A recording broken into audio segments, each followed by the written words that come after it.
우리에게 주신 하나님 말씀은 야고보서 5장 13절에서 18절까지 말씀입니다. 야고보서 5장 13절에서 18절까지 말씀입니다. 너희 중에 고난당하는 자가 있느냐? 그는 기도할 것이요 즐거워하는 자가 있느냐? 그는 찬송할지니라. 너희 중에 병든 자가 있느냐? 그는 교회의 장로들을 청할 것이요 그들은 주의 이름으로 기름을 바르며 그를 위하여 기도할지니라. 믿음의 기도는 병든 자를 구원하리니 주께서 그를 일으키시리라. 혹시 죄를 범하였을지라도 사하심을 받으리라. 그러므로 너희 죄를 서로 고백하며 병이 낫기를 위하여 서로 기도하라. 의인의 간구는 역사하는 힘이 큼이니라. 엘리야는 우리와 성정이 같은 사람이로되 그가 비가 오지 않기를 간절히 기도한즉 3년 6개월 동안 땅에 비가 오지 아니하고 다시 기도하니 하늘이 비를 주고 땅이 열매를 맺었느니라. 아멘. 할렐루야. 사랑하는 성도 여러분, 2024년 송구 영신예배에 오신 여러분을 주님의 이름으로 환영하고 축복합니다. 한 해의 마지막을 하나님 전에서 그리고 다가올 새해를 기도로 준비하는 여러분이 복 있는 사람인 줄 믿습니다. 2024년 우리 교회에 말씀이 삶이 되는 교회라는 이 표어를 가지고 힘차고 열심히 달려왔습니다. 최선을 다해서 하나님을 섬기며 달려온 하나님이 우리를 축복하시고 또 넘치는 은혜로 함께해 주셨습니다. 이제 2025년 우리 교회는 기도가 삶이 되는 교회라는 표어를 가지고 한 해를 전진하고자 합니다. 우리의 믿음의 삶의 목표는 언제나 생명을 살리는 것입니다. 그래서 저는 우리 교회에 와서 처음으로 제가 세웠던 표어가 생명을 살리는 교회였습니다. 그런데 여러분, 생명을 살리는 힘은 어디서 나올까요? 저는 말씀과 기도라고 생각합니다. 교회는 하나님이 세우신 구원의 방주이며 또한 구원의 열차입니다. 이 교회는 언제나 어떻게 하면 영혼을 살리고 구원할까? 거기에 초점이 맞춰져 있어야 합니다. 그렇기에 우리는 말씀 가운데에 늘 깨어져 있어야 하고 그 말씀을 지키고 살기 위해서 늘 기도하며 나 자신을 점검하며 준비해야 합니다. 말씀을 통해 내 자신이 이 죄악된 세상 가운데에서 무장되어 있어야 하고 기도로 언제나 내 삶의 영적인 에너지를 하나님으로부터 공급받아야 합니다. 그래서 저는 2025년은 말씀을 바탕으로 기도의 영적인 에너지를 공급해 우리 교회가 생명을 살리는 교회, 하나님이 기뻐하시는 교회가 되기를 간절히 소망합니다. 여러분, 2025년 365일을 이제 우리가 또 살아가야 합니다. 그런 우리의 삶이 행복과 기쁨만 가득 차면 참 좋겠습니다. 그런데 분명히 고난이 찾아올 것입니다. 성경은 우리에게 고난을 부정하지 않습니다. 예수 믿으면 만사가 형통이고 예수 믿으면 어렵고 힘든 일이 찾아오지 않는다는 말씀이 성경에 없습니다. 오늘 말씀을 보면 너희 중에 고난당하는 자가 있느냐? 라고 질문하며 믿는 우리에게도 고난이 존재한다는 것을 말씀합니다. 여러분, 예수를 믿는 우리에게도 고난은 있습니다. 여러분, 이 고난당하는 자가 있느냐는 질문 앞에 아니요, 없습니다 라고 말할 수 있는 사람이 아무도 없습니다. 아니, 어쩌면 산다는 것 자체가 고난의 연속일 수 있습니다. 우리는 우리의 삶 속에 육체적인 고난, 정신적인 고난, 영적인 고난뿐 아니라 복음을 위한 고난을 가지고 이 땅을 살아가고 있습니다. 그리고 이 고난을 믿음 안에서 잘 받아들이고 견디고 인내하며 이길 수 있어야 합니다. 이틀 전에 무안에서 엄청난 비행기 사고를 통해 179명의 사람의 생명이 하나님 곁으로 떠났습니다. 죽은 자의 고난도 크지만 산자의 고난의 무게도 만만치 않습니다. 어쩌면 우리가 살아가는 이 세상은 늘 이런 위험과 고난 가운데에 놓여 있는 세상입니다. 저는 또 월요일에 제 나름으로 존경하는 장로님 한 분을 떠나보냈습니다. 이 장로님이 60이 채 안 됐는데 장애 아이를 키우고 교회를 정말 충성되이 섬기고 힘들고 어려운 목사님들을 찾아다니면서 섬기고 돕는 참 좋은 장로님이었습니다. 그런데 한순간의 사고로 하나님 곁으로 가셨습니다. 이런 고난 앞에 하나님의 뜻이 무엇인지, 어디에 있는 것인지 묻지 않을 수 없습니다. 여러분, 그런데 이런 삶이 우리의 세상에서의 삶입니다. 이해할 수 없고 받아들일 수 없는 고난과 위험과 사고가 언제나 우리의 삶 가운데에 찾아오고 있습니다. 그런데 여러분, 우리는 이런 세상에서 고난을 어떻게 대처해야 할까요? 그 문제와 고난을 어떻게 대처하는가에 따라서 문제가 달라집니다. 여기서 저는 신앙인과 불신앙인, 그리스도인과 세상의 사람이 갈린다고 봅니다. 고난에 대처하는 자세, 그것이 곧 우리 신앙인의 모습입니다. 오늘 성경은 그리스도인은 고난의 때에 기도하라고 합니다. 기도는 여러분 우리가 누릴 수 있는 가장 큰 특권입니다. 여러분 아멘입니까? 하나님의 자녀는 문제가 있을 때마다 하나님 앞에 당당히 나갈 수 있는 존재입니다. 하나님 앞에 부르짖을 수 있고 해결책을 달라고 간구할 수 있는 존재가 믿는 우리입니다. 우리가 한마음이 되어서 해결책을 달라고 부르짖을 수 있는 존재, 하나님을 사랑하는 자, 곧 그의 뜻대로 부르심을 입은 자들에게는 합력하여 선을 이루겠다고 말씀하신 하나님이니, 하나님 기도할 때에 우리와 함께 하시고 우리에게 응답해 달라고 하나님께 당당히 요구하고 기도할 수 있는 것이 우리들의 믿음이요 믿는 자의 배짱인 것입니다. 사랑하는 여러분, 우리의 인생에 때로는 기쁨이 넘치고 때로는 눈물이 흐르고 때로는 감사가 넘치고 때로는 고난이 몰려온다 해도 우리는 잊지 말아야 하는 것은 하나님 안에 우리가 있다는 것입니다. 하나님 안에서 새롭게 태어난 우리는 거듭난 존재로 구원받은 존재입니다. 그렇게 우리는 하나님의 이름을 부르고 찾을 수 있는 존재입니다. 그런 우리에게 주신 하나님의 가장 큰 특권은 모든 것을 책임져 주시고 모든 것을 가능케 하실 수 있는 주의 이름을 부를 수 있는 기도인 것입니다. 여러분, 기도는 우리의 삶이 되어야 합니다. 다시 한번요. 여러분, 기도는 우리의 삶이 되어야 합니다. 어떤 문제와 고난 앞에서 급하니까 하나님 도와주세요. 급하니까 하나님 이거 해결해 주세요. 여러분, 진이의 요술램프를 부르는 것이 기도가 되면 안 됩니다. 기도할 때 우리 안에 어떤 역사가 일어날까요? 먼저 기도는 여러분 나를 변화시킵니다. 함께 한번 따라해 볼까요? 기도는 나를 변화시킨다. 기도의 가장 영광스러운 열매는 나를 제대로 알게 하고 나를 변화시킨다는 것입니다. 자녀의 문제로 기도할 때, 자녀 문제로 마음 아파할 때 기도하는 부모에게 하나님은 하나님 아버지의 마음을 알게 하십니다. 깨닫게 하십니다.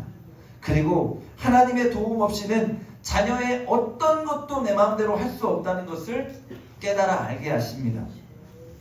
나를 보게 하시고 나를 통해 자녀의 문제를 다시 보게 하시는 하나님을 발견하는 것입니다. 기도를 통해 주님 안에서 내가 변화되는 것입니다. 여러분, 기도를 통해 나를 발견하는 자는 하나님 앞에 회개합니다. 회개는 축복을 여는 열쇠입니다. 그리고 하나님은 내가 보이게 하시고 나의 죄를 고백하고 회개하며 엎드릴 때에 그 다음을 하나님이 준비하십니다.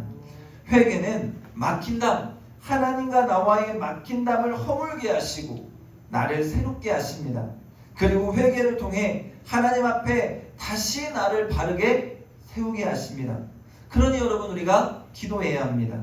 나를 변화시키기 위해서, 나를 변화시키는 능력을 기도를 통해 발견하기 위해서, 내 죄를 발견하기 위해서 막힌 담을 허물고 하나님의 다음을 준비하실 수 있도록 축복의 열쇠를 받기 위해서 우리가 기도해야 할 줄로 믿습니다. 다음으로 여러분, 기도는 환경을 변화시킵니다. 여러분, 기도는 하나님 이것 주세요 저것 주세요 하는 그런 행위가 아닙니다. 기도는 하나님께 나의 문제와 고난을 내어 맡기는 것입니다. 여러분, 내가 할 수 없을 때 그때가 하나님이 일하실 때입니다. 여러분 한번 따라해 볼까요? 내가 할 수 없을 때 그때가 하나님이 일하실 때이다. 그렇습니다. 여러분, 기도는 내가 할 수 없는 것을 하나님께 맡기며 문제와 고난을 올려드리는 것입니다. 내가 마주하는 위기의 순간은 언제나 하나님이 역사하실 기회입니다. 끝을 알 수 없는 절망의 나락으로 질주하는 상황 같은 그런 순간에도 기도로 전능하신 주님께 내어 맡길 때에, 기도로 주님의 손에 내 문제를 올려드릴 때에 그분에 의해서 그 문제가 새롭게 창조되는 것입니다. 여러분, 요나를 보시기 바랍니다. 그는 선지자였습니다. 니느웨가 무너진다는 것을 외쳐야 합니다. 생명을 살려내야 합니다. 그 사명을 감당하라 하나님이 명령하셨습니다. 그런데 그는 그렇게 하지 않았습니다. 그는 도망쳤고, 그는 사명을 회피했고 하나님을 떠났습니다. 그러자 그에게 고난이 찾아옵니다. 배가 난파될 위기 가운데에 내가 하나님의 명령을 피해서 도망하고 있다는 사실을 고백합니다. 그리고 그는 바다 위로 던져집니다. 그런데 여러분, 그 위기 가운데에 하나님이 물고기를 보내셔서 그를 먹게 하십니다. 그 물고기 뱃속에서 그가 한 일 뭡니까? 기도입니다. 나를 보게 합니다. 나의 연약함과 부족함을 봅니다. 기도가 삶이 되어서 그의 영적인 에너지를 하나님이 공급받게 합니다. 그리고 하나님 앞에서 자신의 고난과 문제를 올려드릴 때에 하나님이 요나를 새롭게 창조하시는 것입니다. 그리고 그를 다시 니느웨로 보내십니다. 문제였습니다. 고난이었습니다. 생명이 위협받는 상황이었습니다. 어떻게 해야 할 방법이 없는 죽음의 그늘 스울관대로 빠져있는 요나입니다. 그런데 하나님이 그 문제 가운데 개입하시니까, 하나님이 그 문제를 들으시니까 하나님이 새롭게 그 문제를 창조하시고 그를 하나님의 도구로 사용하십니다. 이처럼 문제가 하나님께 드려지면 새롭게 창조되는 것입니다. 그러니 여러분, 문제가 있습니까? 내가 감당할 수 없습니까? 그때 하나님이 일하실 때입니다. 하나님께 올려드리십시오. 여러분이 하나님께 올려드릴 때에 주님은 그 문제를 안으시고 그 문제를 새롭게 창조하시며 우리의 환경과 형편과 조건을 하나님이 바꿔가실 줄로 믿습니다. 셋째는 여러분, 기도는 사건을 해결할 수 있는 능력을 나에게 부어주십니다. 여러분, 이것은 신비주의를 말하거나 여러분이 엄청난 능력자가 된다는 것을 말하는 것이 아닙니다. 여러분 한번 생각해 볼까요? 내가 수영선수입니다. 수영선수면 물이 깊은 것이 문제가 될까요, 여러분? 물이 깊은 것은 문제가 되지 않습니다. 왜요? 내가 얼마든지 수영에는 자신이 있기 때문에 그렇습니다. 무슨 말이냐면, 내가 믿음의 실력을 갖추고 있으면, 내가 기도하는 사람이면, 내가 하나님과 깊이 교제하며 주님을 전적으로 믿고 신뢰하는 사람이면 기도는 문제를 풀어갈 힘과 능력을 하나님께서 보여주시는 것입니다. 또한 하나님은 그런 준비된 자를 통해서 행하시고 말씀하시고 가르쳐 주신다는 것을 여러분 기억하시기를 바랍니다. 제가 전에도 말씀을 드렸는지 모릅니다. 전에 함께 교회에서 새벽을 깨우는 권사님이 계셨어요. 근데 암에 걸리셨습니다. 기도했습니다. 매일 저녁 새벽 매달려서 하나님께 기도했습니다. 그리고 그 권사님이 이제 내일이면 수술을 하러 서울 올라가십니다. 오늘 목사님께 기도받고 가셨습니다. 그런데 저녁에 하나님 앞에 제가 기도하는데 하나님이 이렇게 말씀하셔요. 수술하지 않아도 된다. 제가 의심이 들었을까요? 안 들었을까요? 제 귀에 그 소리가 딱 들리는 눈을 번쩍 떴습니다. 내일 수술하는데 하나님 저한테 말씀하셔요. 의심하니? 다시 눈을 감았습니다. 하나님 의심하지 않습니다. 하나님의 명령이면 주님이 말씀하시는 것이 답이지요. 그리고 제가 다음날에 고민하다가 그 권사님께 문자를 드렸습니다. 권사님, 수술 잘 받고 오십시오. 그런데 하나님은 저에게 권사님이 수술하지 않아도 된다고 말씀하십니다. 왜 그러시는지는 모르겠는데 어쨌든 권사님 잘 치료받고 오시기를 제가 기도하겠습니다. 그리고 그날 저녁에 연락이 왔습니다. 목사님, 내일 수술이 어렵답니다. 영상의학과 교수가 오더니 너무 한가운데에 암세포들이 집중적으로 모여 있어서 자를 수도 없고 절개할 수도 없고 어떻게 수술을 할 방법이 없답니다. 그래서 제가 뭐라고 했을까요? 좀 기다려 보시죠, 권사님. 그리고 하나님 앞에 또 기도했습니다. 그리고 여러 가지 수술을 해보려고 시도하다가 결국에는 수술하지 못하고 그 권사님이 고주파 시술을 받고 돌아오셨습니다. 그런데 여러분, 지금까지 건강하셔요. 하나님이 아시는 거예요. 저를 통해, 아니요, 기도하는 자를 통해, 그 권사님의 이름을 기도하는 자를 통해 하나님이 응답해 주시고 알려주시는 것입니다. 기도하는 자에게 하나님이 능력을 주시는 것입니다. 기도하는 자에게 말씀하시는 것입니다. 여러분, 기도하지 않으면 하나님의 응답도 없습니다. 기도하지 않으면 하나님의 뜻도 모릅니다. 여러분, 그러니까 기도해야 합니다. 간절하게 여러분이 두드리면 하나님과 더 많이 소통하고 교제하며 하나님의 응답받고 주의 뜻을 알아갈 수 있는 믿음의 온전한 삶을 이 땅 가운데에서 살아내게 될 줄로 믿습니다. 넷째로 여러분, 마음이 즐거운 사람에게 기도는 찬송을 가져다 줍니다. 너희 중에 즐거워하는 자가 있느냐? 그는 찬송할지니라. 오늘 13절 말씀합니다. 여러분, 찬송은 가장 신령한 차원의 기도입니다. 여러분, 어려울 때 기도하는 것은 사실 쉽습니다. 왜요? 어떻게든 내가 주님의 도움을 받기 원하기 때문에 그렇습니다. 그런데 여러분, 작은 일에 감사하고 있습니까? 나의 작은 일을 주니까 나의 기쁜 일을 주니까 공유하고 있습니까? 작은 감사 가운데도 하나님께 영광을 돌리고 있습니까? 여러분, 기쁠 때 국조 있는 기도를 하나님께 올려드리시기를 바랍니다. 고난 중에 하나님의 이름을 부르고 찾듯이 여러분이 기쁠 때, 감사할 때 하나님께 영광 돌리며 하나님이 하셨습니다, 주님이 이루셨습니다, 그렇게 고백하는 은혜가 있기를 간절히 소망합니다. 끝으로 여러분, 중보 기도의 은혜를 경험하시기를 바랍니다. 오늘 16절에서 18절은 중보 기도의 능력이 얼마나 뛰어난지를 보여줍니다. 의인의 간구는 역사하는 힘이 큼이니라. 엘리야는 우리와 성정이 같은 사람이로되 그가 비가 오지 않기를 간절히 기도한즉 3년 6개월 동안 땅에 비가 오지 아니하고 다시 기도하니 하늘이 비를 주고 땅이 열매를 맺었느니라 했습니다. 여러분, 엄청난 기도의 능력을 나를 위해서만 사용하지 마시고 나와 함께하는 모든 자들을 위해서 여러분 사용하시기 바랍니다. 여러분, 우리가 예수 믿으면서 우물한 개구리가 되어서 졸렬한 신앙인으로 살아가면 안 되는 줄로 믿습니다. 엄청난 자원을 가지고 있습니다. 엄청난 자원을 갖고 있음에도 불구하고 그 자원을 나만 위해서, 우리 집만을 위해서 쓴다면 얼마나 그것이 아깝고 낭비인가요? 여러분, 우리가 그 범위를 넓혀가야 합니다. 먼저는 하나님의 나라입니다. 예수 제자된 우리는 이 땅에 하나님의 나라를 위해서 기도하는 자가 되어야 할 줄로 믿습니다. 그리고 이 나라와 이 민족을 위해서 기도해야 합니다.